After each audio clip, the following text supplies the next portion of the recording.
प्रभु के पवित्र नाम की मैं आज की सुबह धन्यवाद देता हूं और मेरे लिए कही गई सारे बातों के लिए, हालांकि मैं उसका योग्य नहीं हूं, फिर भी मैं आभारी हूं। और मेरे आत्मिक गुरु पास्टर जे विल्सन का मेरा तहे दिल से मैं आभारदा और धन्यवाद करता हूं। और आपके बीच में अनेक अवसर भी पास्टर जी के द्वारा ही मुझे प्राप्त हुआ है। और जैसे आपने कहा है, वैसे विगत कई सालों से एक साथ मिलकर परमेश्वर की राज्य की बढ़ोतरी के लिए अलग अलग प्रकार से कार्य करने का परमेश्वर ने हमें सौभाग्य प्रदान किया है। इसके लिए मैं परमेश्वर को भी धन्यवाद देना चाहूंगा। बाकी सारे बातों को छोड़कर, त्याग कर एक आत्मिक संबंध को कई सालों से मतलब लगभग मेरी आत्मिक जीवन का उम्र है 28 साल होगा, 28 ईयर तब से अब तक हमारे आत्मिक संबंध बने हुए हैं और एक साथ हम परमेश्वर की सेवकाई में हैं। इसलिए मैं प्रभु को धन्यवाद करूंगा। और पास्टर जे विल्सन मेरा आत्मिक गुरु है। उनके सामने आज एक साथ आपको संदेश देने का और आपकी सेवा करने का अवसर भी मुझे प्रभु ने दिया है। इसके लिए मैं प्रभु को तहे दिल से धन्यवाद करना चाहूंगा। और मैं आज कुछ समय जो मेरे लिए निर्देशित किया गया समय है, उस समय के अनुसार परमेश्वर का वचन और वचन की शिक्षा, प्रचार नहीं, प्रचार से प्रेरणा मिलती है, शिक्षा से सीख मिलती है। और आज आपको मैं वचन की कुछ शिक्षा आपको देना चाहूंगा और साथ साथ मैं प्रयास करूंगा कुछ अपने अनुभवों को भी आपको उत्साहित करने के लिए मैं बताऊं। और आज की चिंतन की ये परमेश्वर की आत्मा के द्वारा दिया हुआ एक वचन, शीर्षक वचन मत्ती रचित सुसमाचार 16 अध्याय उसका 24 पद फिर 23 पद मैं आपके सामने पढ़ूंगा। मत्ती 16 का 24 और 23। यीशु ने अपने चेलों से कहा, यदि कोई मेरे पीछे आना चाहे तो अपने आप का इनकार करें और अपने क्रूस उठाएं और मेरे पीछे हो लें। 23 पद। उसने फिर पतरस से कहा, हे शिमोन, मेरे सामने से दूर हो, तू मेरे लिए ठोकर का कारण है, क्योंकि तू परमेश्वर की बातें नहीं पर मनुष्य की बातों पर मन लगाता है। आइए हम प्रार्थना करें। स्वर्गीय पिता परमेश्वर, हम धन्यवाद करते हैं सुंदर समय के लिए। हमें प्रभु अक्षर के सेवक के रूप में नहीं परंतु आत्मा के सेवक के रूप में आपने बुलाया है। नया नियम की सेवकाई अक्षर की सेवकाई नहीं है परंतु आत्मा की सेवकाई है।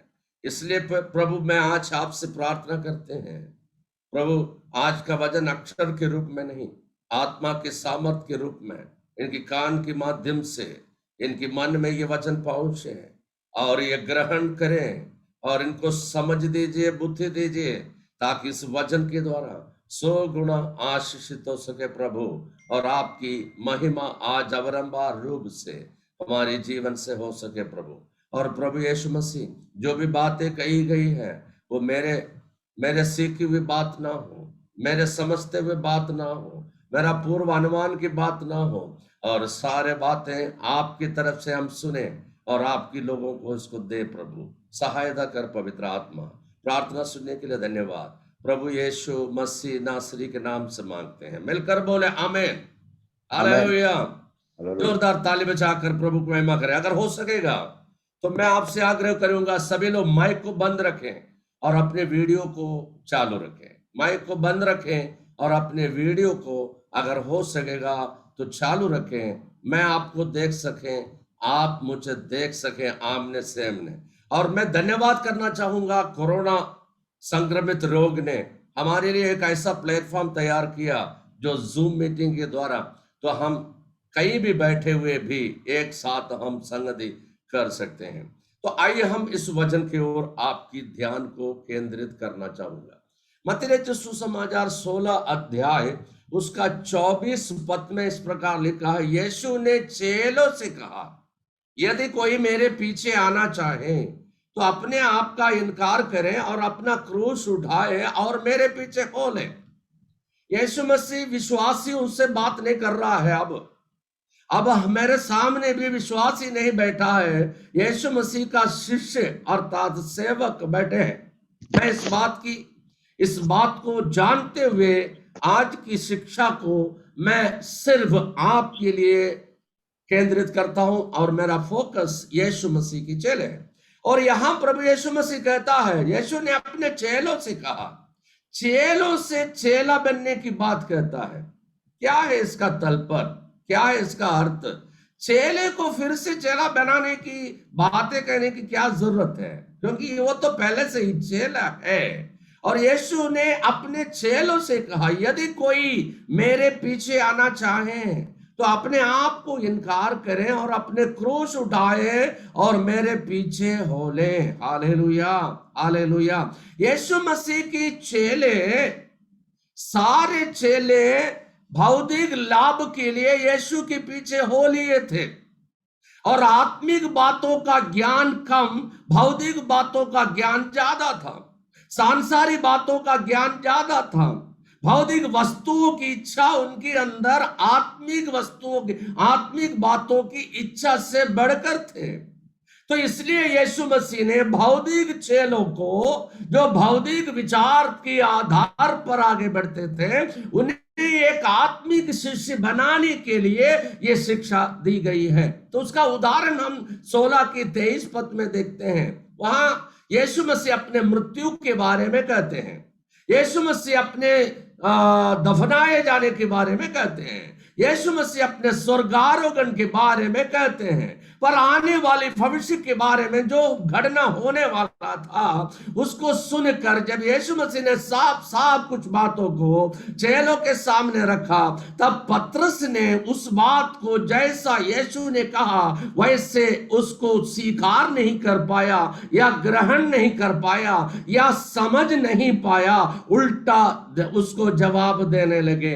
तो उसको यीशु को अच्छा नहीं लगा और यीशु मसीह समझ गया कि इस चेलों का स्पिरिचुअल लेवल क्या है, इस चेलों का आत्मिक लेवल क्या है, ये चेले यीशु मसीह के बारे में क्या समझता है। तो ये यीशु मसीह को जानकारी हो गई। कभी कभी हम सब कुछ जानते हैं ये कहने के बावजूद भी कुछ भी जानकारी हमें नहीं हो पाता है, या हम सब कुछ जानते हैं पर जैसा जानना चाहिए वैसा जानकारी हमें नहीं हो पाता है। तो इसलिए वक्त आने पर जहां दृढ़ता का, परिपक्वता का पर्याय दिखाना चाहिए था, वहां पर हम एक इनमेच्योरिटी का पर्याय दिखाई देता है। तो इसलिए यीशु मसीह ने 23 पद में उनसे कहा, पतरस से कहा, है शैतान, पतरस को बुला रहा है, शिमोन को बुला रहा है शैतान, मेरे सामने से दूर हो, तू मेरे लिए ठोकर का कारण है। कहता है चेले से, यीशु मसीह की 12 चेलों की श्रेणी में जो मुख्य स्थान पर है पतरस, उस पतरस को कहते हैं चेलों की अगुवा कहा जाए या चेलों का लीडर कहा जाए।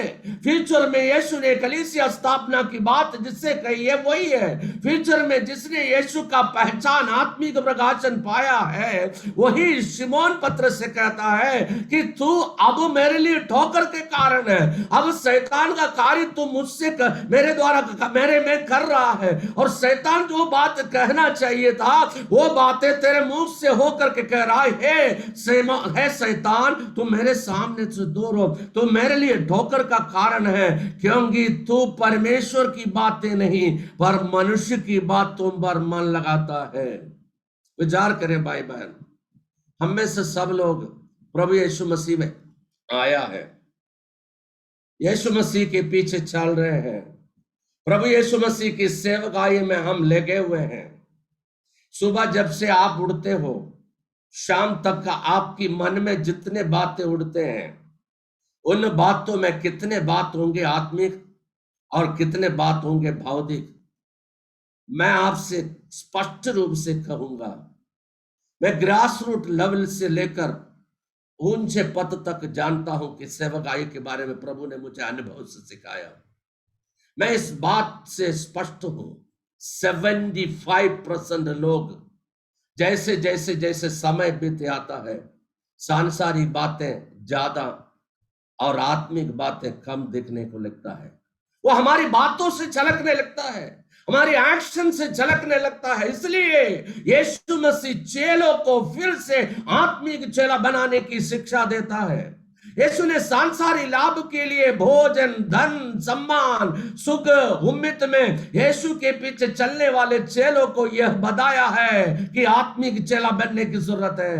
यीशु मसीह अपने उपदेश के द्वारा भौतिक जीवन जीने वाले चेलों को एक आत्मिक चेले के रूप में बनाना चाहता था कि आज मैं आपको एक आत्मिक चेला बनने के लिए यीशु मसीह की शिक्षा का तीन बातें, तीन मुख्य शीर्षक, तीन मुख्य पॉइंट मैं आपको बताना चाहूंगा। पहला पॉइंट, एक आत्मिक चेला बनने के लिए अपने आप को इनकार करके यीशु के पीछे चलना होगा। दूसरा पॉइंट, एक आत्मिक चेला बनने के लिए अपना क्रूस उठाकर यीशु के पीछे चलना होगा।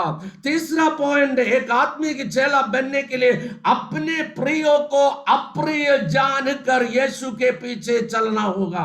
अब हम इस निर्देशित समय के अनुसार इस तीनों बातों को विस्तार से सीखने जा रहा है।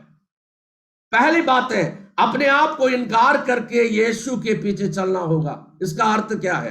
इसका अर्थ, अपने आप को इनकार करने का इंग्लिश अर्थ जब हम देखते हैं, सेल्फ डिनेल लिखा है, आत्मत्याग। आत्मत्याग, इसका और अर्थ में जब जाते हैं, स्वार्थ त्याग, आत्म बलिदान, आत्म परित्याग मिलता है। और उसका इन सब बातों के कंक्लूजन में जब जाता है, एक इंग्लिश शब्द आता है, सुसाइड, यानी कि अपने आप को मारना, अपने आप को खत्म करना, अपने आप को समाप्त करना, अपने आप को जीरो बनाना। प्रियो, मैं आज आपको बताना चाहूंगा कि यीशु मसीह की चेला बनने के लिए अपने आप को जीरो बनाना, अपने आप को खत्म करना, अपने आप को इनकार करना, यह अति अवश्य है। अपने गुरु यीशु मसीह से ऐसे प्रेम संबंध में बंध जाना जो कोई ताकत है इस बंधन को तोड़ने ना पाए। समझ में आया? आप जोरदार ताली बजाते हुए प्रभु की महिमा करें। अपने गुरु यीशु मसीह को ऐसे प्रेम संबंध में बंध जाना, उसके साथ एक ऐसा रिलेशनशिप बनना है कि इस दुनिया की कोई भी ताकत हमें यीशु से अलग ना कर पाए। हम ना रहे और हमारी जगह पर यीशु रहे। हम ना दिखे, हम में यीशु दिखाई दे। हम ना बोले, हमें हमारे द्वारा यीशु बोले। हमारी उपस्थिति ना हो, हमारी उपस्थिति के स्थान पर यीशु की उपस्थिति हो। अपने आप को इनकार करके यीशु के पीछे चलने का अर्थ ही है माता पिता के साथ बच्चों का संबंध की जैसे, पति के साथ पत्नी का, पत्नी के साथ पति की संबंध की जैसे, वृक्ष के साथ डाली की संबंध की जैसे, चरवाहे के साथ झुंड के संबंध की जैसे, सिर के साथ शरीर की संबंध की जैसे, परमेश्वर के साथ यीशु की संबंध की जैसे, हमारी प्रेम संबंध यीशु के साथ जुड़ जाना, ऐसे एक रिलेशनशिप में बन जाना, तभी यह संभव होगा। अहम खत्म होने के लिए, अपने आप को खत्म करने के लिए तो हमसे ज्यादा यीशु को समझना होगा, हमसे बढ़कर यीशु को समझना होगा। यही प्रभु हमसे चाहता है। एक असली चेला बनने के लिए, एक आत्मिक चेला बनने के लिए अपने आप को इनकार करना जरूरी है। यीशु मसीह से प्रेम रखने के कारण अपना सब कुछ त्यागना, इसका अर्थ है क्रूस पर चढ़ाना। त्यागने का अर्थ है क्रूस पर चढ़ाना, क्रूस पर चढ़ाना। क्रूस में अपने आप को देखना। यीशु की क्रूस में विजय कुमार जो कहता है वो विजय कुमार ना रहे, विजय कुमार यीशु का क्रूस में रहे, और यीशु का क्रूस और यीशु मुझ में, विजय कुमार में दिखाई दे। मैं सोचता हूं कि मेरी बात आप समझ पा रहे होंगे। विजय कुमार अब ना रहे, विजय कुमार में अहम है, विजय कुमार में स्वार्थता है, विजय कुमार में सांसारिकता है, विजय कुमार में भौतिक बातों का विचार है। विजय कुमार हर समय यही सोच सकता है कि क्या मिलेगा मुझे। पतरस की जैसा सोच, प्रभु हम सब कुछ छोड़कर आपके पीछे चल दिया है, हमें क्या मिलेगा, यही विचार विजय कुमार में होगा। जब तक ये बातें अगर मुझ में रहेगा, तब तक हम एक आत्मिक चेला, एक असली चेला, एक सच्चा चेला नहीं बन सकता। इसलिए यीशु मसीह आज की सुबह मेरे प्रिय भाइयों बहनों आपको शिक्षा देता है, अपने आप को इनकार करो और यीशु के पीछे चलो और आप क्रूस में दिखाई दे और क्रूस का यीशु आप में दिखाई दे। ये क्यों ऐसे करना? यीशु से हम अपने से बढ़कर प्रेम करते हैं। देखना है मेरा स्थान पर क्रूस पर, मेरा स्थान यीशु के क्रूस पर होना और यीशु का स्थान मुझ में होना। मेरा स्थान यीशु की क्रूस पर होना और यीशु का स्थान मुझ में होना। मुझे जो देखे यीशु का क्रूस, यीशु की क्रूस में मेरा इज्जत मिले, मेरा मान मिले, मेरा सम्मान मिले और मेरा जो व्यक्ति है पुरानी व्यक्ति वो यीशु में मिले और यीशु मुझ में मिले एक नए तौर पर, एक नए तरीके पर। ये प्रभु यीशु मसीह हमसे चाहता है। यीशु मसीह से प्रेम रखने के कारण उनको प्रसन्न करने के लिए उनकी वचन का पालन करना, यानी कि मसीह को प्रसन्न करने के लिए अपनी प्रसन्नताओं को त्यागना, अपनी इच्छाओं को त्यागना। कई बार हम बोलते हैं तेरी इच्छा पूरी हो जाए। अगर हमारी इच्छा प्रार्थना में हम प्रभु के सामने रखें, अगर वो पूरा नहीं होता है तो हमको गुस्सा आता है। हम कहते हैं प्रभु मेरी मर्जी नहीं, तेरी इच्छा पूरी हो जाए। पर वास्तव में क्या ऐसा होता है? प्रभु चाहता है कि हम में हमारी प्रसन्नता की बातें नहीं, प्रभु की प्रसन्नता की बातें हम में रहे। हमारी इच्छा नहीं, हम में प्रभु की इच्छा पूरी हो। और यीशु मसीह से प्रेम रखने के कारण सांसारिक और शारीरिक अभिलाषाओं को त्यागना, हमारे सारे आवश्यकताओं के लिए प्रभु पर निर्भर करना भी शामिल है। क्या भाई, क्या बहन, ये कोरोना संक्रमित रोगों ने बहुत सारे सेवकों का जान लिया, बहुत सारे सेवकों की पत्नी को छीन लिया, बच्चों को छीन लिया, नौकरी को छीन लिया, आमदनी को छीन लिया, हमारी रोज रोटी को छीन लिया, बहुत सारे बातों को छीन लिया। क्या प्रभु यीशु मसीह की चेलो आपकी छोटी बड़ी बातों के लिए आप प्रभु पर निर्भर करते हो क्या? ये प्रभु चाहता है। गलातियों 5:24 लिखा है, जो मसीह यीशु के हैं उन्होंने शरीर को उसकी लालसाओं और अभिलाषाओं समेत क्रूस पर चढ़ा दिया है। हमारे पास कोई अभिलाषा नहीं है, हमारे पास कोई लालसा नहीं है और हमारे सारे जरूरतों के लिए लालसा, इच्छा और लालसा ये दोनों अलग है। आपकी जरूरतों के लिए इच्छा आप कर सकते हो, पर लालसा उससे बढ़ करके है, वो प्रभु नहीं चाहता है। यीशु मसीह से प्रेम रखने के कारण आपसे स्वयं के लिए नहीं बल्कि परमेश्वर के लिए जीना, स्वयं के लिए नहीं प्रभु के लिए जीना, पूर्ण रूप से विश्वास से जीवन जीना भी इसमें शामिल है। प्रिय भाइयों बहनों, अपने आप को इनकार करो, अपने आप को यीशु की क्रूस में देखें और आप में यीशु देखें और आप पूर्ण रूप से धर्मी जन विश्वास से जीवित रहेगा। यही आपकी बुनियाद होना है। आपसे प्रभु यही चाहता है, आपसे प्रभु इन बातों की अपेक्षा करता है, पूर्ण रूप से विश्वास जीवन। 25 साल हो गया मैं और मेरा परिवार अपना घर द्वार छोड़ करके उत्तर प्रदेश में आया है। बहुत सारे उतार चढ़ाव से होकर के चलने का सौभाग्य परमेश्वर ने मुझे दिया है। एक दिन मैं केरला वाटर अथॉरिटी में काम करता था और बिजनेस करता था। 3,000 रुपये प्रतिदिन में कमाते थे। 1995 दिसंबर महीने में जब इलाहाबाद में सेवकाई के लिए आया, तब मुझे प्रतिदिन प्रति महीने की आमदनी 1200 रुपया था। उस 1200 रुपये में 200 रुपया पैसा जब आता था, बाइबल सोसाइटी में जाकर ट्रैक्ट बांटते थे। जहां हम रहते थे इलाहाबाद महोबा गांव में, वहां से लगभग 7-8 किलोमीटर दूर है।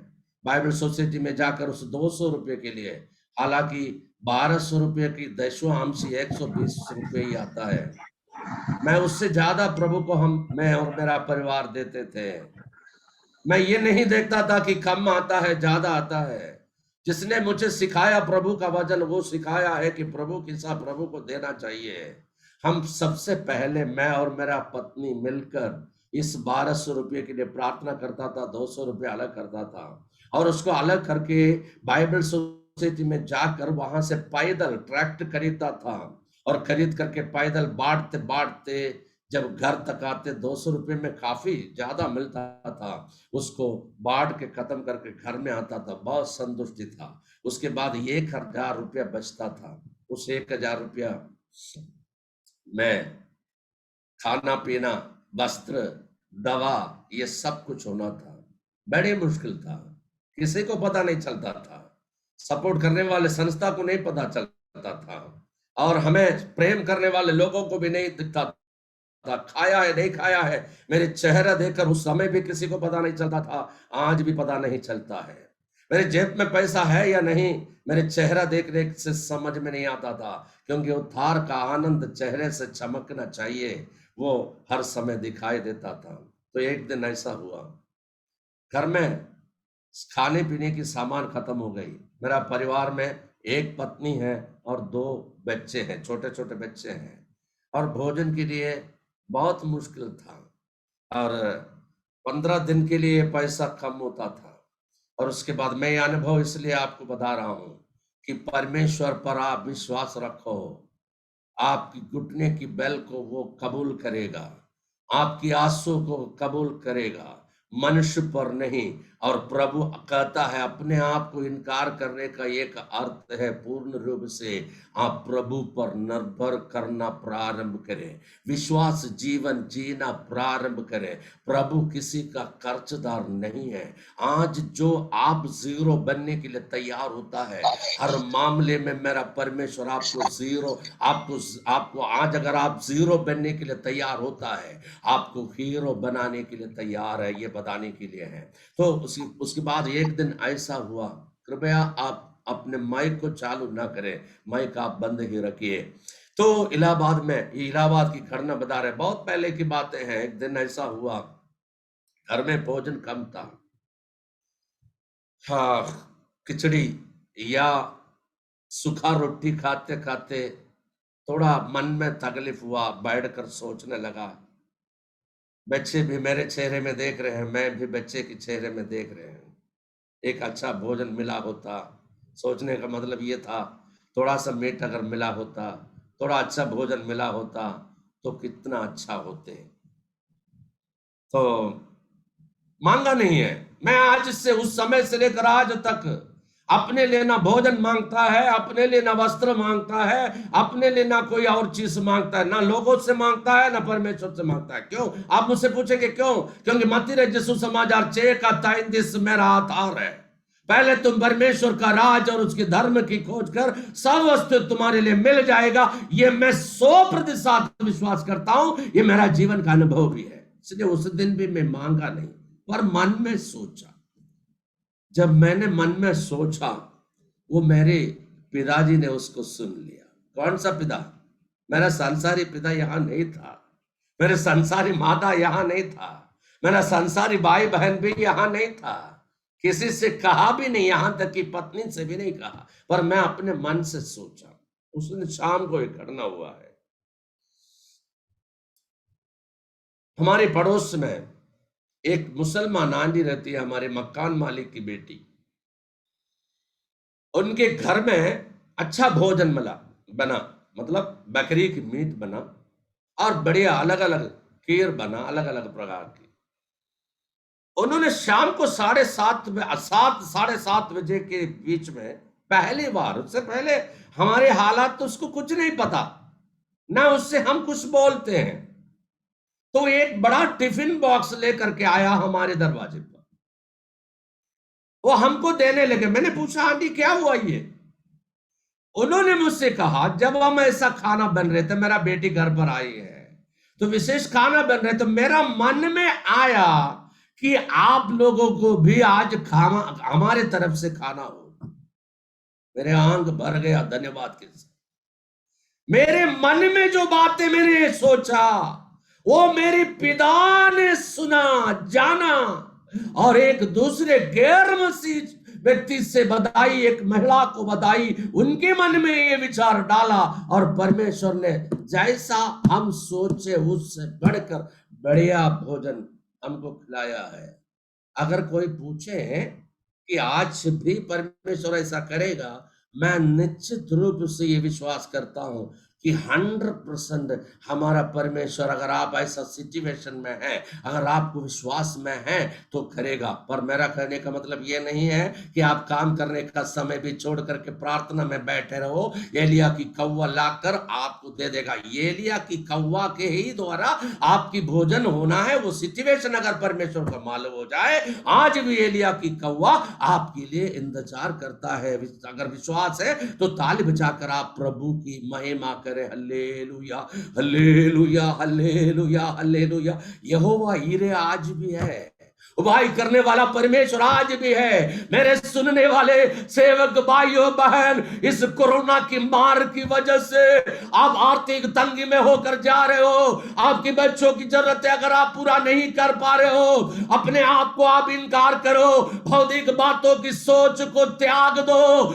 और अपने प्रभु के पीछे चलने के लिए, एक आत्मिक चेला बनने के लिए अपने आप को इनकार करते हुए एक नए तरीके से प्रभु के पीछे चलने का निर्णय लेकर उस पर आप पूर्ण रूप से विश्वास करो, उस पर आप पूर्ण रूप से निर्भर करो। वो आपको लज्जित होने नहीं देगा, वो आपके सिर को झुकने नहीं देगा, वो आपके हाथों को किसी के सामने फैलने नहीं देगा, और चट्टान पर आपको खड़ा करके उसकी महिमा को देखने के लिए आपको उपयोग करेगा। अगर आपको विश्वास है, आप जोरदार ताली बजाकर प्रभु की महिमा करें। आमीन, आमीन, आमीन, आमीन, आमीन। मेरा यीशु मसीह कभी बदलता नहीं है। कल मेरे लिए किया, वो आज आपके लिए भी कर सकते हो। कल आप और कल आपकी अगले पीढ़ी के लिए भी वो कर सकता है। हालेलुया। आत्मिक चेला बनने के लिए यीशु मसीह की पहला शिक्षा है, अपने आप को इनकार करो और मेरे पीछे हो ले। दूसरी बात यीशु मसीह ने कहा, यीशु मसीह के चेले अपने क्रूस उठाकर यीशु के पीछे चले। जिसका अर्थ क्या है? यीशु मसीह के चेले अपने क्रूस उठाकर, अपना क्रूस, ये यीशु का क्रूस नहीं है, ये मेरा क्रूस है। क्रूस उठाने का संकल्प किसी ने हमको बताया नहीं है, हमने स्वयं लिया है। यीशु के पीछे चलने के लिए अपना एक क्रूस है, मैंने उठाने की तैयारी किया है। वो क्यों किया? क्योंकि आत्महत्या करके मेरे जीवन समाप्त होने वाले थे। 1993 दिसंबर 11 तारीख रात को जगर लेकर आत्महत्या करने के लिए मैं तैयार हो रहे थे, वहीं पर विजय कुमार का जिंदगी समाप्त हो गई। फिर 12 तारीख से एक नई जिंदगी, वो नई जिंदगी मैं यीशु की क्रूस को नहीं, और यीशु के पीछे चलने के लिए एक दूसरे क्रूस, जो कष्ट रूपी क्रूस, तकलीफ रूपी क्रूस, अपमान रूपी क्रूस, निंदा रूपी क्रूस, सदाव रूपी क्रूस, ओ हालेलुया, ओ कमी रूपी क्रूस, ओ इसको मैं उठाने का निर्णय मैंने स्वयं लिया है। हालेलुया। यीशु के पीछे चलना फूल मत्ते में सोने की बराबर नहीं है। यीशु के पीछे चलना सोने की बंगला बनने की बराबर में नहीं है। यीशु के पीछे चलना एक कांटा भर अनुभव आपकी जिंदगी में होगा, भाई बहन होगा। तो अगर आप उसके लिए तैयार नहीं है, महिमा में प्रवेश करना भी मुश्किल होगा। यीशु के आत्मिक चेला बनने के लिए अपने क्रूस उठाकर यीशु के पीछे चलने का अर्थ क्या है? यीशु मसीह को जानते हुए जिस मार्ग से वे चले उसके मार्ग से चलना। यीशु को जानते, कई लोग यीशु को नहीं जानते, यीशु के बारे में जानते हैं। हालेलुया। यीशु की हिस्ट्री जानते हैं पर यीशु को नहीं जानते हैं। यीशु को जानना है कि यीशु के साथ समय बिताना है। अगर आज तक यीशु को जैसे जानना चाहिए था वैसे आप नहीं जान पाया है, मैं कहना चाहूंगा, जाओ कमरे में, 40 दिन रात चाहिए उसको ले लो, 21 दिन रात चाहिए उसको ले लो, बिताओ समय। मूसा 40 दिन रात सीनाई पहाड़ पर परमेश्वर के साथ समय बिताया। वहीं से जब बाहर आया, इस्राएलियों ने देखा मूसा की चेहरे से किरण निकल रहे थे, प्रकाश निकल रहे थे। हालेलुया। यीशु की चरणों में जो व्यक्ति समय बिताता है, यीशु की चरणों में जो व्यक्ति घुटना टेकते हैं, यीशु की चरणों में, वो 2 कारण से रोता है। यीशु की चरणों में 2 कारण से रोना चाहिए। पहला कारण, यीशु ने जो मेरी जिंदगी में किया है उसको सोच करके धन्यवाद की आंसू जब आने लगेगा, सच्ची आराधना हमारी जीवन से प्रकट होगा, वो होनी चाहिए। दूसरा, नाश होने वाली लोगों के प्रति आंसू लेकर यीशु के चरणों में जाना चाहिए। वहीं से जब बाहर आते हैं, जिसके लिए हमने रोया, वो देखेगा कि आप परमेश्वर का प्रतिनिधि है, वो देखेगा परमेश्वर आपके साथ है, वो देखेगा परमेश्वर की उपस्थिति आपके साथ है। उसको देखकर वो महसूस करेगा परमेश्वर की उपस्थिति, वो भाग कर आपके पास आएगा। बाइबल बताता है अंतिम दिनों में एक यहूदी की वस्त्र पकड़ करके 10 लोग कहेगा कि हम भी तुम्हारे साथ चलते हैं, क्योंकि हमने जान लिया है कि परमेश्वर तुम्हारे साथ है। हालेलुया। यीशु को जानना है।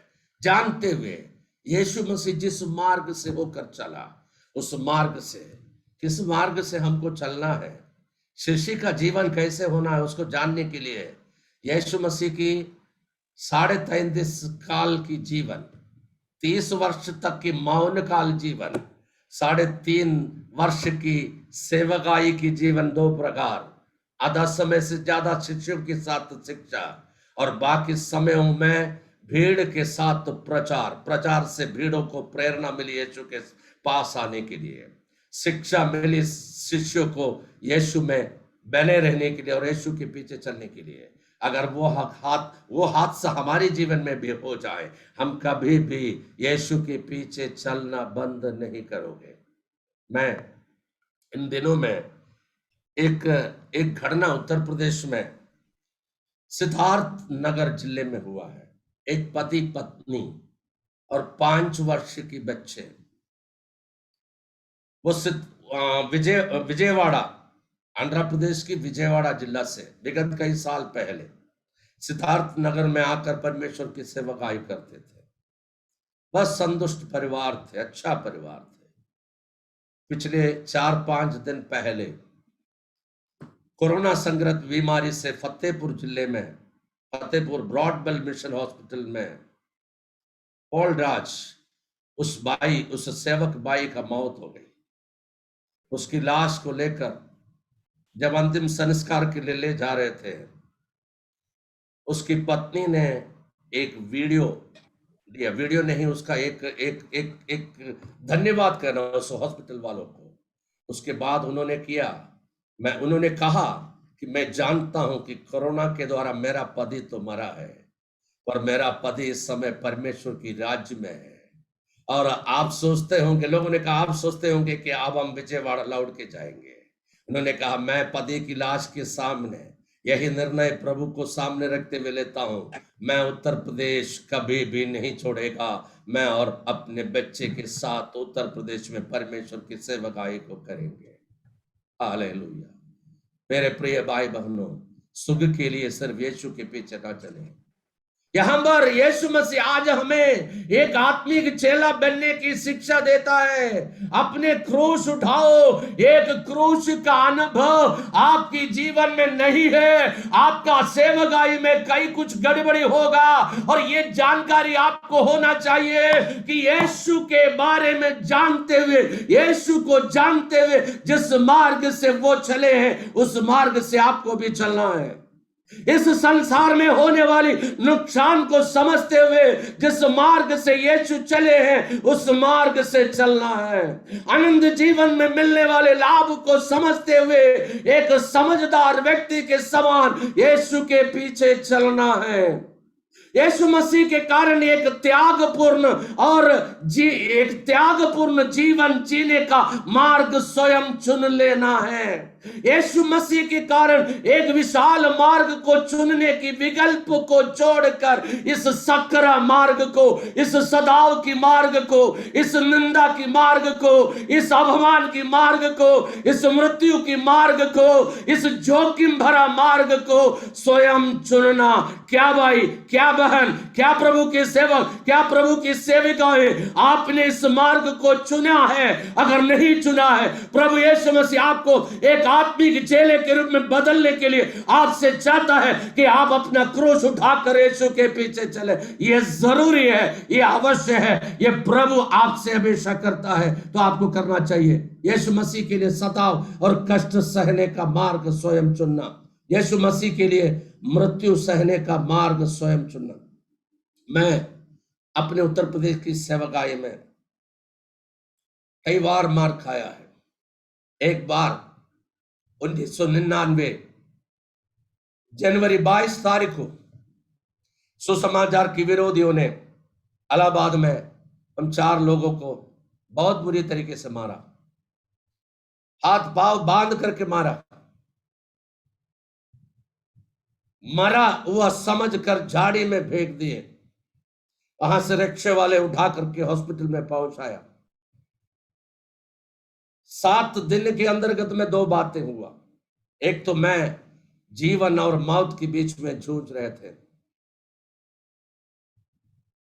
किसी ने भी उम्मीद नहीं कर पा रहे कि ये जिएगा। मेरी पत्नी, 2 छोटे बच्चे, हम आपस में देकर के रोते थे, दर्द से करा रहे थे। डॉक्टर कहा कि 7 दिन अगर बीत जाए तभी कह सकता है कि ये भाई जिएगा या नहीं। तब तक मेरे बाकी साथी 5 में से 1 तो भाग निकले, बाकी 3 लोग मुझे छोड़कर, उनको ले जाने के लिए केरला से लोग आए, फ्लाइट में ले जाने के लिए। हमको भी निर्णय लेना था, मैं निर्णय नहीं ले पाया, पर बाकी तीनों ने निर्णय ले लिया जाने का। और जिस रात को 7वां दिन था, मेरी पत्नी को निर्णय लेना था कि वापस जाएगा या नहीं जाएगा। सभी की परिवार वालों ने उनको वापस बुलाया, पर मेरी मम्मी ने, मेरी पत्नी जब निर्णय नहीं ले पा रही थी जाना है या नहीं जाना है, कई सवाल मेरे पत्नी की मन में उठते थे। एक बात ये उठता था कि मैं बहुत बदमाश जीवन जिया, जब यीशु में आया 12 मुकदमा मेरे नाम से थे। उस स्थिति से मैं प्रभु में आया और इस टूटे हुए आदमरा व्यक्ति को वहां ले जाएगा, लोग समझेगा कि वहां भी जाकर के किसी गड़बड़ी किया होगा, इसलिए लोगों ने मारा है। और दूसरा, लोग प्रभु की नाम को कलंक लगाएगा। ये सब बात सोच करके मेरी पत्नी वापस जाना नहीं चाह रहे थे, पर यहां कोई सहारा नहीं मिल रहा था। बहुत कम लोग था रुकने के लिए कहा, बाकी सब लोग एक साथ जाने के लिए कहा। तब मेरी मम्मी मेरी पत्नी को फोन करती थी। अब मेरी मम्मी नहीं है, 2009 को मेरी मम्मी परमेश्वर के पास बुला लिया गया। बाकी सभी लोग जाने लगे। मेरी पत्नी जानती थी कि हम अकेले रह जाएंगे, मेरी इलाज कैसे होगा कोई नहीं बताता, पर वो महिला अकेले दोनों बच्चों को लपेटे हुए रोए और प्रभु उसके सामने कहता था, प्रभु जाना नहीं चाह रहे, आप हमसे बात कर। मेरी मम्मी बोलती थी, बेटी कुछ नहीं होगा, अब इस स्थिति में वापस नहीं आना है, दृढ़ता के साथ रहो, परमेश्वर ऐसा छोड़ने वाला नहीं, परमेश्वर कोई बड़ा काम आप लोगों के द्वारा करने वाला है। तो आपने कहा 7वां दिन रात को, अगर कम से कम रात 7 दिन से नींद नहीं आ रहा है, दर्द से करा रहा है, एक पागल की जैसा हो गया था मैं, क्या मैं कर रहा हूं मुझे नहीं पता था। 7वां दिन शाम को एक अंकल आंटी हमारे हॉस्पिटल में आया। 7वां दिन शाम को वो मुझे देखा, पिता की जैसा नॉर्थ में मुझे प्रेम करता था। एक बहुत बड़ा व्यक्ति है, अपने बाइक में मुझे सेवकाई के लिए गांव में ले जाता था। वो आकर के मुझे देखा कि उनके आंसू आने लगे। उस आंटी अभी नहीं है, वो अभी परमेश्वर के पास बुला लिया गया। उन्होंने एक गीत गाया, मत डर तेरी आशा ना टूटेगी, मत घबरा तो कभी लज्जित न होगे, मत डर तेरी आशा ना टूटेगी, मत घबरा तो कभी लज्जित न होगे, दृढ़ विश्वास की झीलम बगल कभी ढलने न देगा, कभी ढलने न देगा, कभी ढलने न देगा, कभी ढलने न देगा। अपना बोझ प्रभु पर डाल दे, वो तुझे संभालेगा, कभी ढलने न देगा। ये गीत जैसा गा रहे थे, उस हॉस्पिटल वार्ड के अंदर परमेश्वर की आत्मा कार्य करने लगे। डॉक्टर लोग रोने लगे, मैं रोने लगे, मेरी पत्नी रोने लगे, जितने नए से थे वो रोने लगे। और उसी दिन परमेश्वर की आत्मा प्रत्यक्ष रूप से उस हॉस्पिटल में मुझे चंगाई करने के लिए आया, और वहीं से मेरा शरीर धीरे धीरे चंगा होने लगी। उस रात को 7वां दिन था, मेरी पत्नी घर में प्रार्थना कर रही थी, प्रभु आज मेरे पति को नींद दे, कल सुबह मुझे ये खबर मिले कि मेरे पति सोया है, क्योंकि डॉक्टर ने कहा है कि 7वां दिन अगर सोएगा, रात को इनको नींद आएगा, तब हम कह सकता है कि ये बच जाएंगे। मेरी पत्नी ने रात भर प्रार्थना की। भोर में उनको ये खबर मिला, रात भर मैं 5 बजे तक सोया। परमेश्वर ने फिर धीरे धीरे 3 महीने लगा, अद्भुत तरीके से चंगाई दी। फिर से प्रभु ने मुझे खड़ा किया।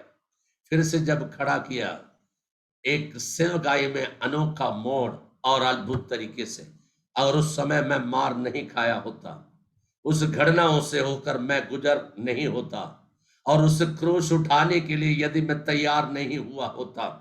सब लोग जब वापस चले गए, भाग्य देश जाने के लिए उन्होंने प्रार्थना की। हमने कहा प्रभु हम जिएगा तो उत्तर प्रदेश में यीशु के लिए, काम करेगा तो उत्तर प्रदेश में यीशु के लिए, अगर मरेगा तो भी उत्तर प्रदेश में यीशु के लिए। यही निर्णय ले लिया। आज लगभग 75% मैं कह सकता हूं कि मेरा अंतिम संस्कार भी उत्तर प्रदेश की मिट्टी में ही होगा, क्योंकि वापस केरला लौट कर जाने की सारे रास्ता को मैंने बंद कर दी।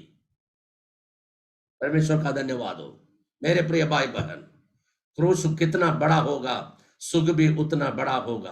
क्रूस कितना बड़ा होगा, आपकी कलीसिया भी उतनी बड़ी होगी।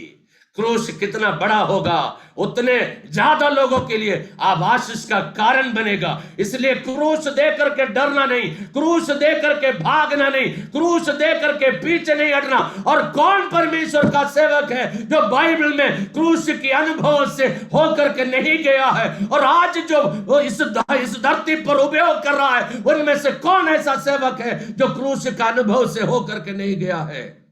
इसलिए प्रभु यीशु मसीह ने शिष्यों को सिखाया, अपना क्रूस उठाकर मेरे पीछे हो ले, मेरे पीछे हो ले। सांसारिक चेलों को यीशु ने आत्मिक चेला बनने की शिक्षा दिया। शिक्षा देने के बाद उस शिक्षा को स्वीकार करने का, अस्वीकार करने का दबाव यीशु ने नहीं दिया, विकल्प दिया। यीशु मसीह किसी भी बातों में दबाव नहीं देता। कोई कहता है ठोक ठोक कर कहता है कि तुम यीशु को ग्रहण करो, मेरा यीशु इतना डिसेंट व्यक्ति है, ऐसा नहीं करता, विकल्प आपको देखता है। आप एक कच्चा पक्का सेवक भी बन सकते हो, आज आप एक पक्का मजबूत दृढ़ सेवक भी बन सकते हो। आज थोड़ा बहुत प्रभु के लिए आप उपयोग होने वाले सेवक भी बन सकते हो। अद्भुत तरीके से यीशु की सामर्थ्य को प्रकट करते हुए दुनिया को उदल पुदल करने वाले एक प्रेरणादायी सेवकाई भी आप कर सकते हो। मैं सोचता हूं यीशु की इस आत्मिक चेला बनने की शिक्षा और पवित्र एडी 30 की पेंतकोस्त के दिन आए हुए पवित्र आत्मा का अभिषेक, ये दोनों जब एक साथ हो गई, साधारण सेवक असाधारण प्रेरित बन गए हैं। Hallelujah, hallelujah.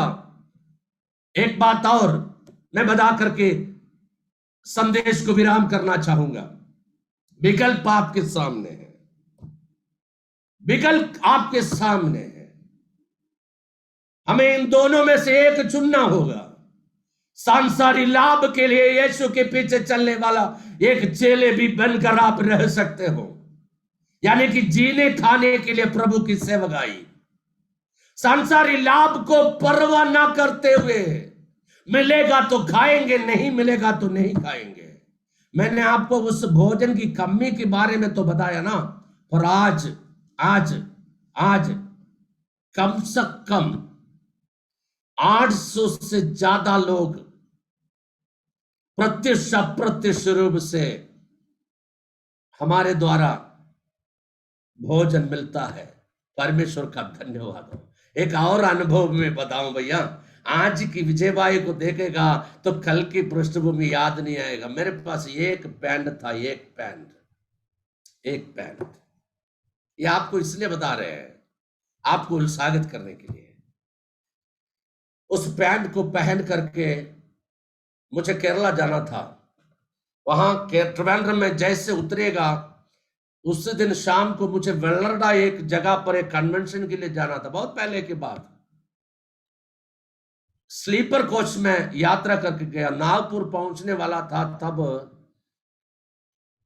मैं बैठे हुए सीट में एक कील था, उस कील लगकर मेरे पैंट की पीछे साइड फट गया, पर मैं देख नहीं पाया। अच्छा हुआ, इसलिए मेरा मन में तकलीफ नहीं हुआ। मैं जब उठा, मेरी पत्नी कहने लगी आपकी पैंट फट गया है, पर रोने भी लगी।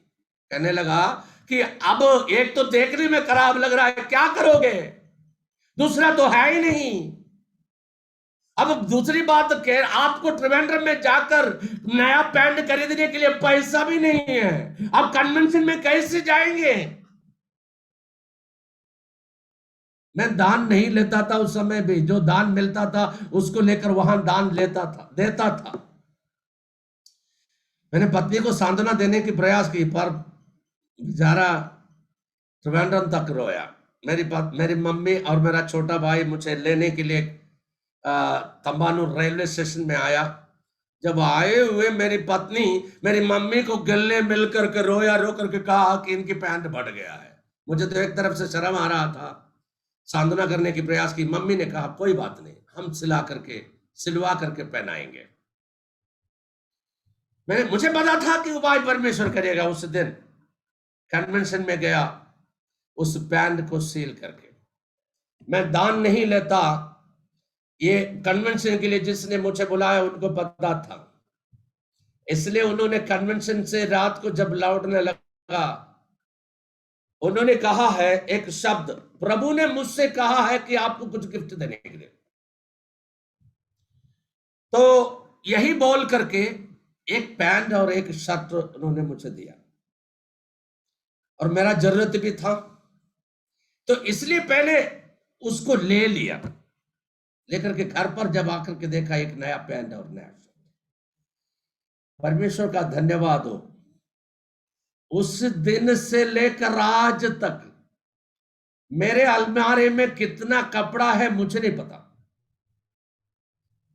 और मैं एक साल में इन हाथों से कितने लोगों को कपड़ा देता है ये भी मुझे गिनती नहीं है। मेरा परमेश्वर महान है भाई बहन, वो किसी का कर्जदार नहीं है भाई बहन। अगर आप सेवकाई में निकला है, सॉरी, आपको वो कदापि लज्जित होने नहीं देगा। क्रूस उठाना है, उठा लो। इनकार करना है, इनकार कर लो। प्रभु के पीछे चलो। एक और बात भी मैं बता करके जल्दी समाप्त करना चाहूंगा। लूका 14 का 26 और 27 पद। लूका 14 26 और 27 पद। यदि कोई मेरे पीछे आए और अपने पिता और माता और पत्नी और लड़के वालों और भाइयों और बहनों पर अपने प्राणों को भी अप्रिय ना जाने, अप्रिय ना जाने, तो वह मेरा चेला नहीं हो सकता। जो कोई अपने क्रूस उठाए और और मेरे पीछे ना आए, वह भी मेरे चेले नहीं हो सकता। अपने प्रियो को अप्रिय जानना, इसका क्या अर्थ है? अपने प्रियो को अप्रिय जानना। आप मान के चलो, दो कुर्सी है, एक आगे है और एक पीछे है।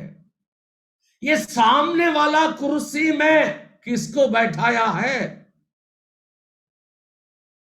एक आदान प्रदान प्रभु चाहता है, कुर्सी की आदान प्रदान नहीं, उस कुर्सी में बैठने वाले लोगों को आदान प्रदान करना। आज हम कहते हैं प्रभु तू ही मेरे लिए सब कुछ है, पर प्रभु को दूसरी स्थान पर हम बैठाए गए हैं। पहले स्थान पर कौन? पत्नी, बच्चे, माता, पिता, हमारी पढ़ाई, हमारी उपलब्धियां, हमारे धन। अगर उसको कुछ नुकसान होने को होता है, ओह, बर्दाश्त नहीं कर पाते होंगे। यहां यीशु मसीह कहता है जब तक उन प्रिय चीजों को अप्रिय ना जाने। अप्रिय जानने का मतलब ये नहीं है, मैं ऐसा शिक्षा नहीं देता माता पिता की सेवा मत करो। मैं ऐसा शिक्षा देता हूं कि परमेश्वर की आशीष 50% परमेश्वर की सेवा से मिलती है और 50% अपने पेरेंट्स की सेवा से मिलती है। इसलिए मैं कहता हूं अगर आप जीवन भर पेरेंट्स की सेवा नहीं कर पाए हैं, आपकी पिता या माता आंख बंद होने को होता है, दौड़ करके उनके पास जाओ, उनकी खूब सेवा करो, ताकि आंख बंद होने से पहले आपको आशीर्वाद देते हुए दुनिया से चले जाए। पर मेरा कहने का मतलब यह भी नहीं है कि आप उसको सबसे आगे रखो तो आप यीशु को पीछे रखो। सबसे आगे यीशु, उसके पीछे सब कुछ है। अपने प्रियो को पीछे रखो, सबसे प्रिय में यीशु को रखो। मैं आज आपसे एक सवाल पूछना चाहूंगा, इतने साल सेवकाई में आने के बाद भी आप यीशु को पहला स्थान दिया है? यीशु के लिए जीने नहीं, यीशु के लिए मरने के लिए भी क्या आप तैयार हुए हैं? पहला स्थान पर यीशु, पहला प्रेम यीशु को, पहला प्रेम यीशु को, पहला प्रेम यीशु को। एक बार सेवकाई में मैं हरिद्वार में एक चर्च में कन्वेंशन के लिए प्रचार कर रहा था। हाँ, 4 बजे मुझे मालूम हुआ है मेरी पत्नी को, वो मिर्जापुर में है, मैं हरिद्वार में हूं, किसी ने जगर दिया है, लोग हॉस्पिटल में लेके भाग रहा है। मैं बहुत दुविधा में पड़ गया, मैं कुछ डिसीजन नहीं ले पा रहा था। क्यों? क्योंकि मेरी पत्नी एक तरफ से कहा जाए मेरे आत्मिक गुरुओं में से एक है। 14 साल में उन्होंने यीशु मसीह में आया, उसके अंदर जो यीशु की प्रेम मैंने देखा वो मुझे यीशु के पास खींच लाया है। और मुझसे ज्यादा बाइबल की जानकारी उनको है। एक मेरा रीढ़ की हड्डी जैसे मेरी सेवकाई में दिन रात वो रोती है, प्रार्थना करती है। जैसे पहले समय में समुद्र में मछली पकड़ने के लिए मल्ला लोग जाते हैं, आने तक उनकी पत्नी उनकी इंतजार करते हैं, वैसे सेवकाई के लिए मैं मंच पर प्रचार करने के लिए चढ़ते हैं तो उससे 5 मिनट कम से कम पहले से ही प्रार्थना शुरू होती है। जब तक मेरा फोन वापस नहीं आती तब तक रोते रहती है वो। आज मैं सेवकाई के लिए मंच पर खड़ा होने वाला है, मेरा सारा हिम्मत हार गए, मेरा धैर्य चले गए, मैं कंफ्यूजन में हो गई। मेरी पत्नी मरने वाला है, किसी ने कहा कि भैया बहुत बुरी हालत है। मैं प्रार्थना की प्रभु से, मैं क्या कहूं, किसी मनुष्य से नहीं कह पा रहा है। मैंने कहा प्रार्थना जैसे आराधना जैसे समाप्त होगा मैं तुरंत भाग कर आऊंगा। मंच पर मैं खड़ा हुआ प्रचार के लिए, रोने की सिवाय मुझे कुछ नहीं आता। और उस दिन के आंसू के द्वारा 1000 प्रचार से ज्यादा काम परमेश्वर ने किया है। मैं जब वहां से ट्रेन की सफर था, उस समय तो गाड़ी पकड़ करके आने की बात तो सोच ही नहीं सकता। फ्लाइट से आने की बात तो 100 बार में से एक बार भी नहीं सोच सकता। आज होता तो मैं 3-4 घंटे में पहुंचते किसी रीत से। 2 दिन बाद जब मैं पहुंचा तो मेरी पत्नी भली चंगी मिली है। पहला स्थान परमेश्वर को दे दो भाई, पहला प्यार परमेश्वर को दे दो भाई बहन, वो देख लेगा, वो सब देख लेगा। प्रेरित पौलुस अपने सेवकाई की लास्ट में 2 तिमोथी 4:7-8 में लिखा, मैं अच्छी कुश्ती लड़ चुका हूं, मैंने अपने दौड़ पूरी कर ली है, मैंने विश्वास की रखवाली की है। भविष्य में मेरे लिए धर्म का वो मुकुट रखा हुआ है, जिससे प्रभु जो धर्मी और न्यायी है, जो मुझे उस दिन देगा, मुझे ही नहीं वरन उन सबको भी जो उसके प्रकट होने की प्रिय जानते हैं। आप भी तो उसको प्रकट होने की बाट जोता है ना। मैंने आपको सच्चा मसीह चेला बनने की 3 बातें यीशु की शिक्षा को बताया।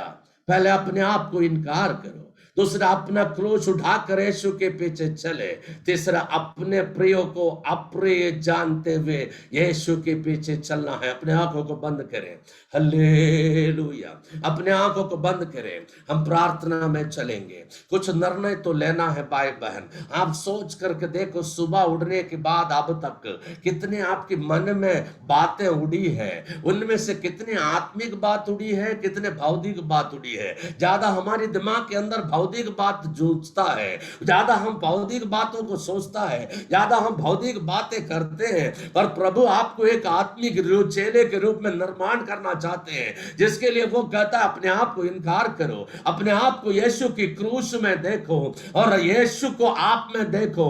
ओ हालेलुया, ओ अपने आप को यीशु की क्रूस में देखो और आपका जो क्रूस है ना, उसमें मुकुट को देखो जो हमें मिलने वाला है। हालेलुया, अपने आप में एक मुकुट को देखो, एक महिमा आप प्राप्त करने वाला है, आपकी सेवा का परिश्रम का फल मिलने वाला है। यीशु बहुत जल्दी आने वाला है। कहीं ऐसा ना हो दुनियादारी बातों के पीछे भाग करके उस मुकुट को हम खोए, उस महिमा को हम खोए, उस आनंद को हम खोए। आज हमें रोने की जरूरत है, आज हमें समर्पित करने की जरूरत है, आज हमें नया संकल्प लेने की जरूरत है, आज हमें अपने आप को इनकार करने की जरूरत है। आज हमारी जीवन में यीशु के लिए क्रूस उठाने का संकल्प लेने की जरूरत है। आज अपने प्रियो को किनारे करने की, अपने प्रियो को पीछे रखने की, अपने सबसे आगे यीशु को रखने की जरूरत है। आइए हम प्रार्थना करें। स्वर्गीय पिता परमेश्वर, इन भाई बहनों के लिए हम प्रार्थना करते हैं, जो बातें आपने इनको कहने के लिए मुझे दिया है, मैंने प्रभु परमेश्वर साफ शब्दों में इनको सुनाया है। पिता आज इस वचन के ऊपर, इस वचन जो भी बीज के ऊपर आपकी पवित्र आत्मा की वर्षा हो, ताकि ये वचन उगे और एक वृक्ष बन जाए और एक फलवंत जीवन जीने के लिए और बहुत सारी भड़की हुई आत्मा को प्रभु के पास लाने के लिए, हे पवित्र आत्मा, एक नया अभिषेक, एक दर्शन की हालेलुया ओ हस्तांतरण आज यीशु के नाम से हो, एक समर्पण का हस्तांतरण हो और जिन आत्मा को, जिन सामर्थ्य को आपने मेरे ऊपर रखा है, उससे अधिक सामर्थ्य प्रभु यीशु मसीह नासरी के नाम में इस समय में प्रार्थना करते मेरे भाई और बहनों के ऊपर यीशु के नाम से उंडेलने पाए और यीशु के लिए सिर्फ जीना ही नहीं है, यीशु के लिए अपने जीवन और सेवकाई के लिए सौंपे, सिर्फ सेवकाई करना भी नहीं है और यीशु के लिए मरने के लिए अगर वक्त आए, मरने के लिए भी तैयार हो सके। परमेश्वर धन्यवाद हो प्रभु, प्रार्थना सुनने के लिए विल्सन ब्रदर के लिए प्रार्थना करते हैं प्रभु, इस लव आर्मी क्रूसेड के सेवकाई के लिए प्रार्थना करते हैं। इनके साथ जुड़े हुए सेवकाई करने वाले सारे सेवकों को प्रभु एक आग की गोला बनाए, आग की गोला बनाए। हम जानते हैं प्रभु अब समय बहुत कम है, आपका आना बहुत जल्दी होने वाला है। प्रभु यीशु मसीह, वो आपके आने से पहले हर व्यक्ति सुसमाचार सुनना जरूरी है। हम प्रार्थना करते हुए, हम प्रयत्न करते हुए हमारे ही समय में इस भारत की 138 करोड़ जनता को यीशु के पास लाने के लिए एक अनोखा अभिषेक अंतिम समय के सेवकाई के लिए बुलाए हुए हमारे ऊपर एक अमित अभिषेक, एक अनोखा अभिषेक, एक असामान्य सामर्थ हम सबके ऊपर बरसने दे परमेश्वर। रिबाना शाबाला बादी गुडा बारा दरक शामदला उडा। इनमें से यदि कोई बीमार है प्रभु आपने चंगा कर, धन्यवाद करते परमेश्वर प्रार्थना सुनने के लिए। सारी आदर महिमा आपको मिले, यीशु मसीह नासरी के नाम से मांगते हैं, आमीन। आमीन आमीन।